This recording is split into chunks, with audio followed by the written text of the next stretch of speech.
예, 오늘 저희들이 요리문답을 계속해서 공부하고 있습니다. 오늘은 82문부터 88문에 해당되는 내용들을 공부하게 될 것입니다. 여기에 해당되는 제목은 믿음과 회개 그리고 은혜의 수단들이란 제목으로 함께 살펴보도록 하겠습니다. 우리가 지난 시간까지 십계명에 대해서 공부했습니다. 그죠? 십계명을 우리가 요리문답 할 때는 제가 뭐라고 말씀드렸습니까? 영원한 무슨 법이라고요? 도덕법이라고 말씀드렸습니다. 그죠? 윤리, 그죠? 도덕법이라고 말씀드렸습니다. 영원한 도덕법 이 십계명에 대해서 이제 살펴봤고, 그러면은 그 십계명, 윤리, 그 도덕법 앞에 있는 우리는 어떤 상태인가? 그죠? 하나님의 말씀이 주어졌고, 그 말씀 앞에 있는 인생은 어떤 존재인가에 대해서 이제 오늘 말씀을 통해서 한번 살펴보도록 하겠습니다. 제가 문하면 여러분 답을 해보시기 바랍니다. 문 82문입니다. 하나님의 계명을 완전히 지킬 수 있는 사람이 있나요? 타락한 이유, 이 생에서 하나님의 계명을 완전히 지킬 수 없으며 말과 생각과 행위로 날마다 죄를 범할 뿐입니다. 타락한 이후의 인간은 이 땅에서 하나님의 계명을 완전히 지킬 수 있는 사람은 단 한 사람도 없다라는 것입니다. 그러니까 누구든지 이 땅에 있는 사람 중에 누가 나는 율법에 완전한 사람이다 이러면은 그 사람은 거짓말하는 사람입니다. 특별히 이단들, 그죠? 사람은 지금 하나님의 계명은 우리가 완벽하게 지킬 수가 없다. 자, 그러면은 로마서 3장 23절 말씀 보시면 우리가 잘 아는 말씀입니다. 그죠? 가로에 어떤 단어가 들어갑니까? 모든 사람, 그죠? 모든 사람, 같이 읽을까요? 모든 사람이 죄를 범하였음에 하나님의 영광에 이르지 못하더니 성경 말씀이 딱 선포하고 있습니다. 모든 사람은 누구든지 죄를 범하였고 하나님의 영광에 이르지 못한다. 야고보서 3장에 보면 또 우리가 잘 아는 말씀이 있습니다. 그죠? 우리가 다 실수가 많으니 만일 말에 실수가 없는 자라면 곧 어떤 사람요? 온전한 사람. 그죠? 말에 실수가 없으면 온전한 사람이다. 완전한 사람이다. 라는 뜻입니다. 온전한 사람이라. 능히 이 몸, 온 몸도 굴레 씌우리라. 그죠? 말에 실수가 없을 수가 없죠. 그죠? 말에 실수가 없는 사람이 어디 있겠습니까? 그죠? 자, 만약에 우리가 하루에 죄를 짓는다 하러 간다면, 그죠? 우리가 몇 번을 죄를 지을까요? 여러분들 하루에 오늘 하루를 한번 봅시다. 여러분 오늘 하루 몇 번 죄를 지으셨습니까? 한 딱 떠올려 보십시오. 나는 오늘 아무 죄도 안 지었네. 혹시 그런 분 계십니까? 우리가 말로 행동으로 뿐만 아니라 생각으로 마음으로 지은 죄도, 그죠? 죄라고 한다면, 성경에서 말하고 있는 죄라고 한다면, 오늘 내가 지은 죄를 한 곱씹어 보면 여러 가지가 있을 겁니다. 그죠?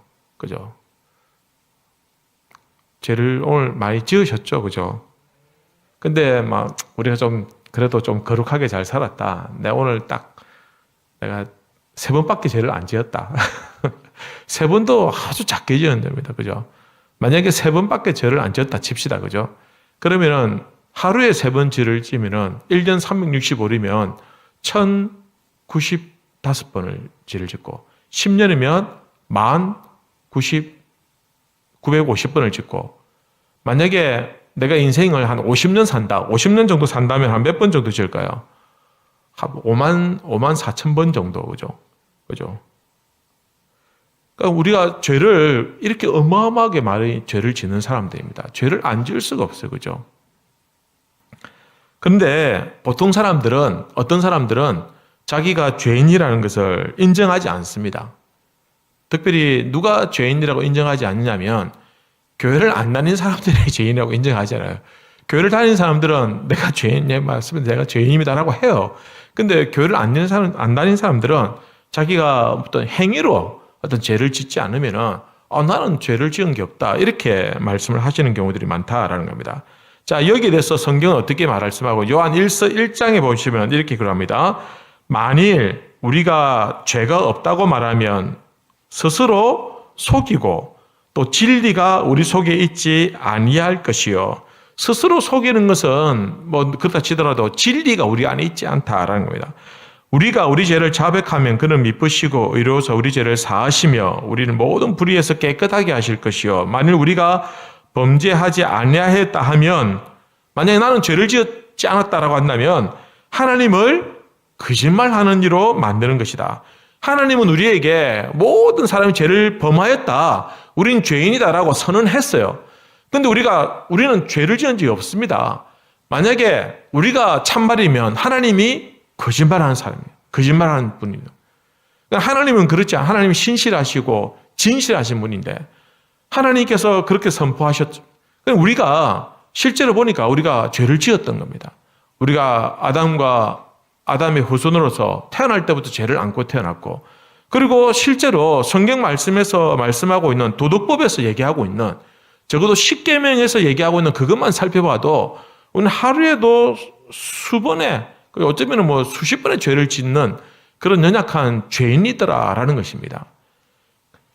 영원한 도덕법 아래에 있는 우리 인간은 어떤 존재이냐? 우리는 죄인이다. 우리 죄인이다. 자, 83문입니다.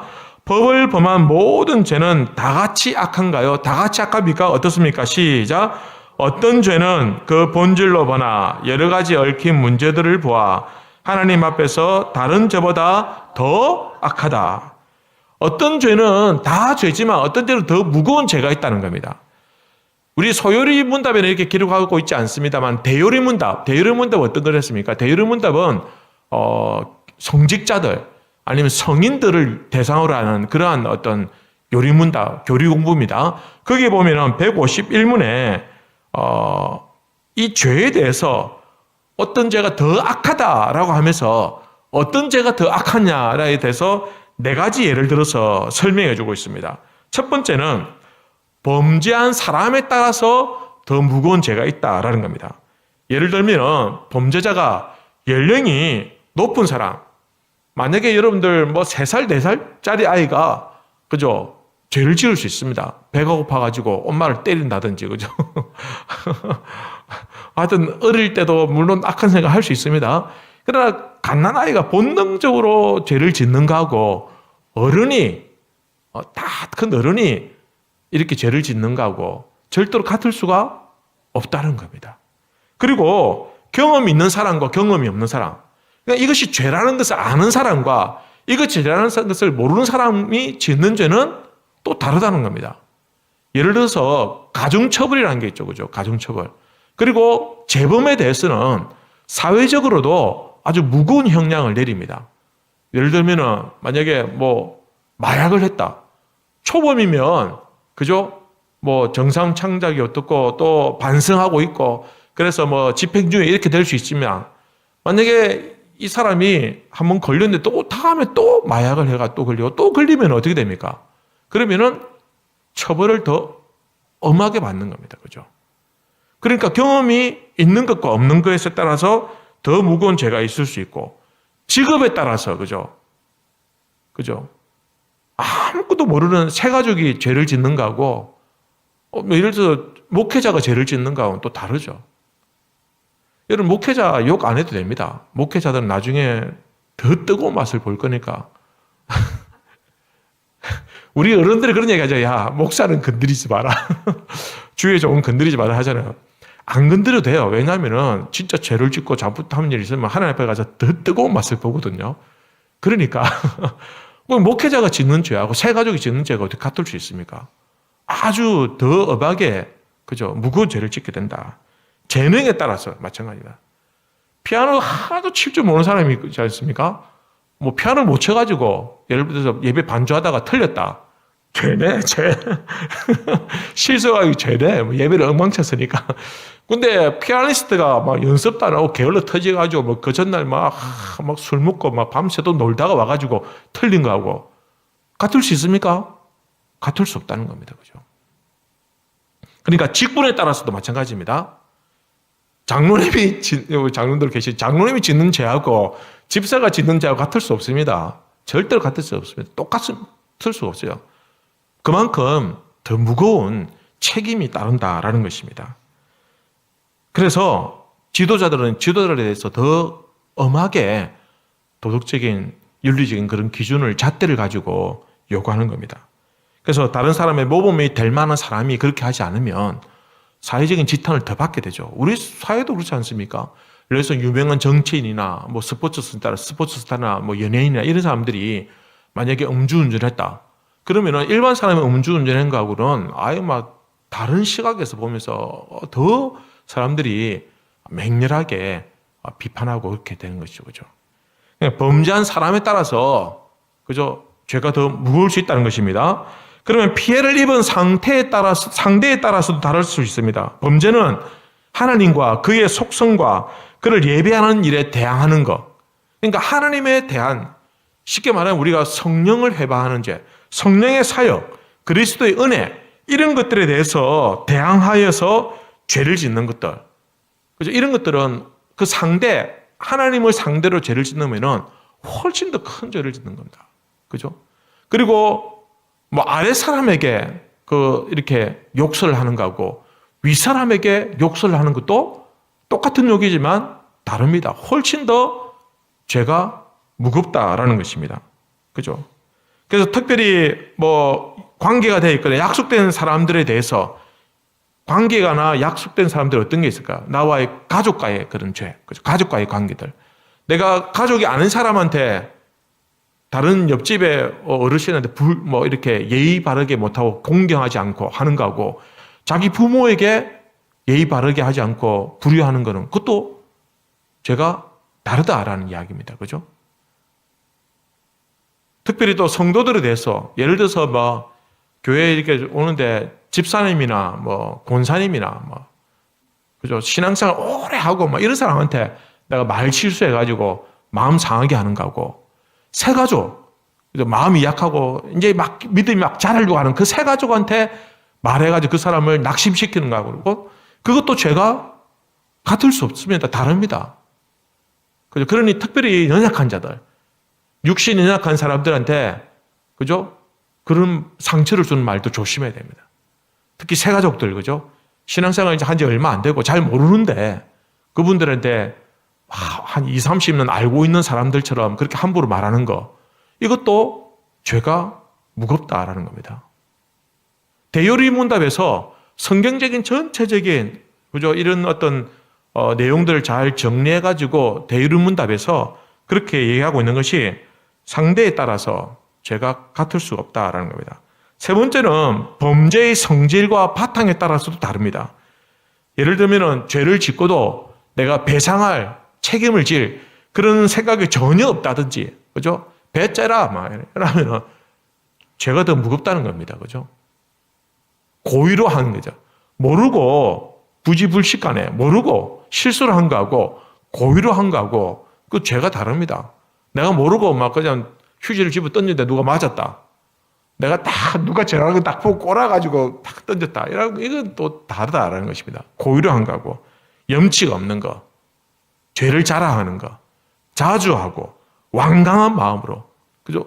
죄를 짓는 것을 기뻐하고 즐기고 계속적으로 또 후회하고 회개하고 난 다음에도 또 다시 타락하는 이런 죄들은 그 죄가 더 무겁다라는 것입니다. 네 번째는 때와 장소의 상황에 따라서도 달라질 수 있습니다. 내가 예배를 드리지 않는데 평일날 내가 예배 드리지 않는 거하고 주일날 내가 예배 드리지 않는 거하고 죄가 다르다는 겁니다. 그죠? 주일날 예배 드리지 않으면 더 무거운 벌을 받게 된다라는 것입니다. 그리고 예배 전과 예배 후도 다를 수 있습니다. 그리고 특별히 공적인 곳에서, 공적인 장소에서, 그죠? 사람들을 막 선동하거나, 선동당하거나, 이런 것들에 대해서도 죄가, 무게가 다르다라는 것입니다. 그래서 앞에 우리가 83문에서 모든 죄가 다 악하지만, 그런 어떤 죄는 다른 죄보다 더 훨씬 더 무거운 죄가 있고, 더 악한 죄가 있다라는 것입니다. 자, 83문. 범한 죄마다 마땅히 받을 보응이 무엇인가요? 읽습니다. 범한 죄마다 마땅히 받을 보응은 현세와 내세에서 하나님의 진노와 저주입니다. 무엇을 받습니까? 하나님의 진노와 저주를 받는다. 현세에서뿐만 아니라 어디에서요? 내세에서도. 그죠? 내세에서 받는 죄는 지옥 형벌에서 받는 것과 같은 것을 의미하는 겁니다. 그죠? 하나님의 진노와 저주가 있을 것이다. 자, 85문입니다. 85문 제가 질문합니다. 우리의 죄로 인하여 받게 될 하나님의 진노와 저주를 피할 수 있도록 하나님이 우리에게 요구하시는 것은, 우리가 이 진노와 저주를 피할 수 있도록 하나님 우리에게 요구하시는 것이 무엇입니까? 전체를 읽어볼까요? 우리의 죄로 인하여 받게 될 하나님의 저주와 진노를 피할 수 있도록 하나님이 우리에게 요구하시는 것은 첫 번째, 예수 그리스도를 믿을 것. 예수 그리스도를 믿을 것. 그 다음에 생명에 이르는 뭘까요? 내가 예수를 믿고, 그러니까 죄에 대해서 뭐 해야 됩니까? 회개해야 됩니다. 그죠? 회개. 두 번째 가로는 회개입니다.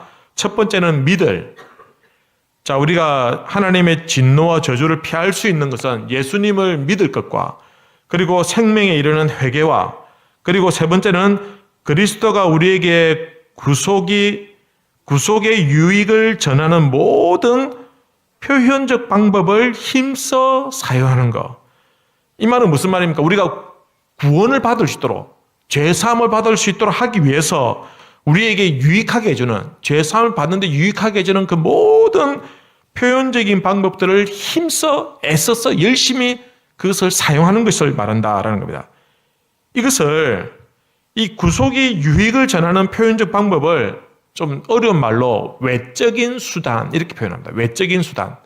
외적인 수단. 외부로 드러나 있는 수단들. 그죠?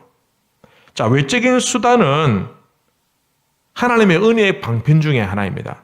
자, 이건 잠시 있다가 또 다시 한번 살펴보도록 하겠습니다. 자, 우리가 하나님의 진노와 저주를 피하기 위해서 세 가지가 있습니다. 첫 번째는 예수 그리스도를 믿어야 되고, 두 번째는 회개해야 되고, 세 번째는 외적인 수단을 힘써 사용해야 된다. 그죠? 자, 그 다음에 86문 넘어갑니다. 예수 그리스도를 믿는다는 것은 무엇입니까? 예수 그리스도를 믿는다는 것은 곧 구원의 은혜인데, 이로 말미암아 복음 중에 우리에게 주신 대로 구원받기 위해 우리가 예수님을 어떻게 하고? 영접하고, 예수님을 영접하고 그에게만 의지하는 것입니다. 자, 예수를 믿는다는 것은 무엇이냐? 예수님을 영접하는 것이고, 또한 우리가 그 예수님을 의지하는 겁니다. 내가 예수를 영접했는데, 나 영접했으니까 그다음부터 내가 알아서 할게요. 간섭하지 마십시오. 이게 아니라 내 모든 삶을 예수님께 의지하고 맡기는 것. 이것이 바로 예수님을 믿는다라고 말합니다. 우리가 흔히 믿는다 하잖아요. 믿는다는 것이 뭘 말합니까? 예수님께서 나를 위해서 십자가 못 박혀 죽으시고 나를 구원해 주셨다는 그 사실을 믿는데, 그 예수님을 믿는다라는 것은 그 예수님을 내 마음의 주인으로 모시는 겁니다. 모시고 난 다음에 딱 가다 놓고 꼼짝도 못하도록 의자 딱 묶어놓고 그 다음부터 내가 주인 행사하는 것이 아니라 누가 주인 행사하는 겁니까? 예수님이 내 삶의 주인이 되게 하시는 겁니다. 그것이 믿는 겁니다. 제대로 믿는 것은 무엇입니까? 예수님이 나의 속에서 주인이 되도록 하는 것이 믿는 겁니다.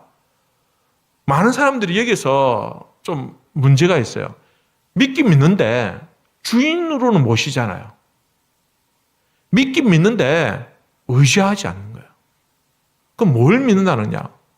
내가 예수님 믿으면 천국 간다는 것을 믿습니다. 여기까지는 돼요. 이까지는 되는데, 그 다음 단계, 진짜 믿음이라는 것은 그분이 나의 주인이 된다는 것을 내가 인정하고, 그러면은 이제 그분이 나의 주인이 되셨기 때문에 주님이 원하는 대로, 주인이 원하는 대로 따라 살아가는 게 그게 믿는 겁니다. 그게 진짜 믿는 거예요. 한국 교회 문제가 여기에서 문제가 있는 거예요. 우리나라 사람들이 믿기는 잘 믿어요. 믿기는 잘 믿는데 예수님 뜻대로 살지를 못하는 거예요. 그래서 교회가 세상으로부터 그런 면에 있어서 비난의 대상이 될 때가 있다. 믿는 사람이 왜 저래? 왜 그렇습니까? 그 사람이 예수님을 믿지만 주인으로는 모시지 않는 겁니다. 반쪽짜리 믿음은 반쪽짜리면 온전한 믿음이라고 할 수 없습니다. 진짜 믿는 것은 주님이 나의 주인이 되시고 나는 그분의 종이고 그분이 나에게 맡겨주신 것은 내 것이 아니라 주님의 것인데 그것을 청지기로서 내가 잘 관리하고 사용하는 것이다 라는 겁니다. 우리가 주님을 나의 주인으로 모시면은 사실 이 기독교 어떤 한국 교회 문제들 다 해결됩니다. 저절로 해결됩니다. 솔직히 말씀드리면. 이게 안 되는 거예요. 많은 사람들이 교회를 다니고 많은 사람들이 신앙생활 한다고 말하지만 그러나 딱 교회 밖에 벗어나면은 지멋대로 사는 거예요. 지멋대로. 예배만 딱 드릴 뿐이지 나머지는 자기 멋대로 사. 그러니까 예수님이 자기의 주인이 아니에요. 그러니까 그건 제대로 믿는다라고 말할 수 없는 거죠. 우리 삶이 변화가 되지 않는 이유가 여기 있는 것이고 한국 교회가 변하지 않는 이유가 바로 여기 있더라라는 것입니다. 자, 87문입니다. 자, 그러면은 아까 우리 85문에서 세 가지 있지 않습니까? 하나님의 진노와 저주를 피하는 그 세 가지였는데 그 세 가지 중에 첫 번째가 예수를 믿는 것에 대해서 있습니다. 그래서 86문은 예수를 믿는다는 것은 무엇인가라는 것에 대해서 얘기했고, 그럼 두 번째는 진노와 저주를 피하는 것 두 번째가 뭐랬습니까? 생명에 이르는 회개. 자, 그러면 87문은 생명에 이르는 회개는 무엇입니까? 읽습니다. 생명에 이르는 회개는 곧 구원의 은혜인데 이로 말미암아 죄인이 자기 죄를 바로 알고 그리스도 안에서 하나님의 자비를 깨달아 자기 죄에 대하여 슬퍼하고 미워하고 그 죄에서 떠나 하나님께로 돌아가서 굳은 결심과 노력으로서 새롭게 순종하는 것입니다. 회개가 뭐냐? 죄를 바로 알고 그 다음에 그 죄에 대해서 슬퍼하고 그죠? 미워하고 그리고는 그 죄를 떠나 누구에게로 돌아간다고요? 하나님께로 돌아간다. 그죠? 이것이 회개다라는 것입니다. 죄를 미워하면서도 하나님께 돌아가지 않는 사람은 양심은 있지만 신앙은 없는 겁니다. 그죠? 지극히 양심적인 사람들 많습니다. 세상에는 그죠? 죄를 좋아하죠. 죄를 싫어하고 미워하는 사람들이 많아요. 그러나 착하게 살죠. 그러나 하나님께로 돌아가지는 않는 사람들입니다. 회개는 무엇이냐? 하나님께로 돌아가는 것입니다. 죄를 미워하고 죄를 슬퍼하고 죄에 대해서 분노하면서 하나님께로 돌아가는 것. 이것이 진정한 회개가 된다라는 것입니다. 자, 그 다음에 88문. 오늘 중요한 내용입니다. 자, 우리가 하나님 진노와 저주에서 벗어나는 것 세 가지를 했습니다. 예수님 믿는 것, 회개. 그 다음에 무슨 수단이라고요? 외적인 수단. 자, 88문 외적인 수단에 대해서 얘기합니다. 자, 제가 질문합니다. 그리스도가 우리에게 구속의 유익을 전하는 표현적이며 일반적인 방법은 무엇입니까? 그리스도께서 우리에게 구속의 유익을 전하는 표현적이며 일반적인 방법은 그의 규례인데 특히 말씀, 가로에는 말씀입니다. 두 번째 가로에는 성례, 세 번째는 기도. 자, 우리 구속의 유익을 가져다 주는 일반적인, 표현적이면서도 일반적인, 그러니까 표현할 수 있는, 그죠? 드러낼 수 있는, 그죠? 드러내고 표현할 수 있는 일반적인 그것이 방법인데, 그것은 세 가지 규례인데, 세 가지 규례란 말입니까? 하나님 말씀인데, 첫 번째는 말씀, 두 번째는 성례, 세 번째는 기도를 의미하며, 이 모든 것이 구원을 위하여 택함을 받은 자들에게 효력이 있는 것입니다. 이것이 구원을 위해서 예수를 믿는 사람들에게, 택한 백성들에게 효과가 있는 것이다 라는 겁니다. 중요하다는 거, 중요한 영향을 미친다라는 것입니다. 이게 여러분 우리가 잘 이해하셔야 됩니다. 자, 외적인 수단이라고 했습니다. 그죠? 이걸 한마디로 말해서 외적인 수단. 자, 여기서 볼 때 이 요리문답을 번역할 때 있지 않습니까? 표현적이며 일반적인 방법. 그러면 일반적인 방법이 아닌 것도 있다는 얘기네, 그죠? 특별한 방법. 일반적이지 않는 특별한 것이 어떤 게 있을까요? 쉽게 생각하십시다. 뭐 기적을 베푸는 거, 하나님 초자연적인 능력이 나타나는 거, 이런 것들이 특별한 겁니다, 그죠? 근데 우리가 지금 살아가는 시대는 어떻습니까? 이런 기적이나 능력들이 잘 나타나지 않습니다. 왜냐하면 일반적이고 잘 드러날 수 있는 그런 방법들이 있기 때문에, 그죠? 그런 방법들이 있기 때문에 특별한 것이 굳이 필요하지 않는 시대를 살아가고 있다라는 겁니다. 그래서 하나님 말씀에서 규례에서 보여주고 있는 외적인 수단 세 가지인데 첫 번째는 뭐라고요? 말씀. 두 번째는 성례. 세 번째는 기도. 이 세 가지를 이제 여러분들 이 정도는 외우고 계셔야 됩니다. 자, 외적인 수단. 우리의 구원을 이루기 위한 외적인 수단은 예수님 믿는 것이고 회개하는 것이고, 그다음 외적인 수단은 세 가지가 있다. 말씀과 성례와 기도다. 자, 말씀은 뭘 의미합니까? 말씀은 그냥 성경 말씀을 여기서 말하는 의미는요, 성경 말씀을 의미하는 것이 아니라 이것은 그 세례를 의미합니다. 세례.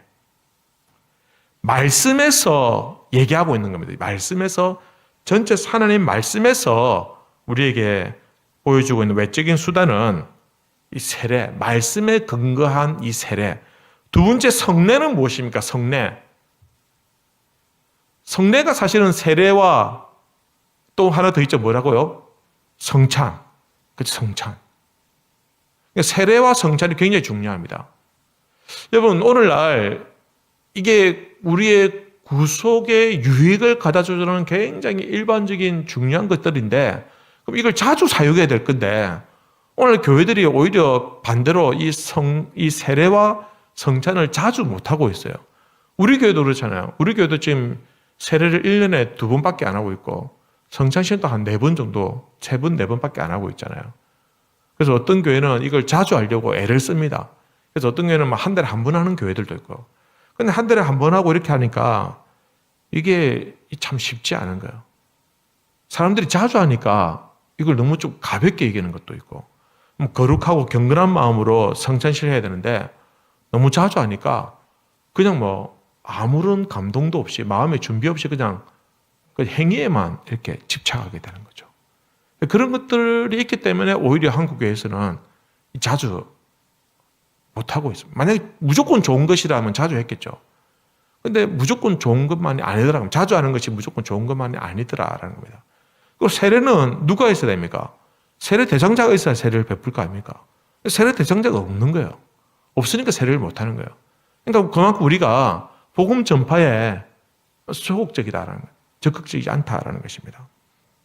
자, 기도는 뭘 말합니까? 기도는 그냥 우리가 하는 기도가 아니라 누가 가르쳐 주신 기도? 예수님께서 가르쳐 주신 기도. 그래서 주기도문을 말하는 겁니다. 주기도문. 자, 신앙이 외적으로 드러나는 부분, 눈에 보이는 은혜의 수단에 대해서 설명하고 있는 겁니다. 그러니까 하나님의 진노와 저주를 피하기 위해서 믿음과 회개가 필요하고, 이것은 외적인 수단이 필요한데 그것은 바로 말씀과 성례와 기도다라는 거예요. 죄송합니다. 아까 제가 성례 얘기할 때 말씀에서 세례라고 했는데 그 표현이 잘못된 겁니다. 세례가 말씀에 근거한 것은 맞지만, 그러나 성례에 세례와 성찬이 포함되는 겁니다. 자, 이렇게 구분하면 성례는 거룩한 예식이라는 뜻 아닙니까? 성례니까. 거룩한 예식에는 우리 기독교에서는 2가지만 얘기합니다. 천주교에서는 7가지가 있습니다. 근데 우리 기독교에는 세례와 성찬만 얘기하고, 다른 천주교는 결혼식도 성례로 보고 있습니다. 성례로. 그죠? 자, 이 세례와 성찬, 이 성례, 그리고 주기도문. 그죠? 주기도. 주님께서 가르쳐 주신 기도. 자, 이것들 외에 다른 수단들도 있을 수 있어요. 다른 수단들. 우리가 구원을 받는 일에 도움이 될 만한 그런 수단들, 외적인 수단들이 있을 수 있습니다만, 그러나 사실은 그것들은 본질적인 것이 아니고, 그리고 지속적이지 않기 때문에 권장하게 바람직하지 않다라는 겁니다. 예를 들면 어떤 것이 있냐? 금욕적인 수도원 생활하는 거, 금욕적인 수도원 생활하는 게 우리의 신앙의 유익을 가져다 주는 것은 맞습니다. 또 수도원 생활을 통해서 어떤 사람은 구속의 은혜를 누리기도 합니다만은, 그러나 이 수도원 생활 이 자체가 우리에게 구속의 유익을 가져다 주는 것은 본질적인 것은 아니다라는 겁니다. 그리고 예를 들면은 자학하는 거, 그죠? 자신을 정신적으로, 신체적으로 자학해가지고 내가 죄인이기 때문에 나를 쳐서 그리스도께 쳐서 복종시킨다라는 그 의미에서 이게 자학하는 거, 그죠? 이것도 때로는 특수한 경우에는 유익할 수도 있겠지만, 그러나 이것이 일반적인 것은 될 수가 없다라는 겁니다. 명상하는 거, 그죠? 명상하는 것도. 그 다음에 저런 이슬람권 종교에서는 힌두교나 아니면 그쪽에서는 성지순례 같은 것들, 그죠? 성지순례도 여기에 이제 포함시킵니다만, 그러나 성지순례 그 자체가 구속의 유익을 가져다는 일반적인 것은 아니다라는. 그래서 이러한 것들은 될 수가 없습니다. 이런 것들은 본질적인 것이 아니기 때문에 권장하지 않는다라는 겁니다. 그래서 우리가 개혁주의 신앙에서는 세 가지만, 말씀과 성례와 기도, 이 세 가지만 구속의 유익을 가져다 주는데 유익한 외적인 수단으로 그렇게 구분을 하고 있다라는 것입니다. 자, 우리가 하나님의 은혜라든지 칭의, 양자되는 것, 그 다음에 성화, 부활, 심판, 이 모든 것들이 우리에게, 그죠? 이런 것들이 우리에게 어떻게 전달되느냐 하면은 말씀과 성례와 기도에 의해서 전달된다라는 것입니다. 우리가 양자되는 것, 우리가 부활, 그리고 심판, 이런 것들을 있지 않습니까? 우리가 어떤 알고 있는 구원의 단계들, 그죠? 계단, 구원의 계단이라고 말하는 이 구원의 단계들, 이런 것들이 유익한 신앙이 유익한 것들이 우리에게 전달될 때 말씀을 통해서, 성례를 통해서, 그리고 기도를 통해서 우리에게 전달되어진다라는 것입니다. 그래서 우리가 예수를 믿는다고 저절로 우리가 은혜에 도달하고, 예수를 믿는다고 해서 저절로 예수님, 주님의 은혜가 우리가 그냥 다이렉트로 우리에게 오는 것만이 아닐 수 있다라는 겁니다. 그래서 말씀을 통해서 오기도 하고, 성례를 통해서 오기도 하고, 그리고 기도를 통해서 우리에게 전달된다라는 겁니다. 그래서 이러한 외적인 수단들을 우리가 어떻게 하라고요?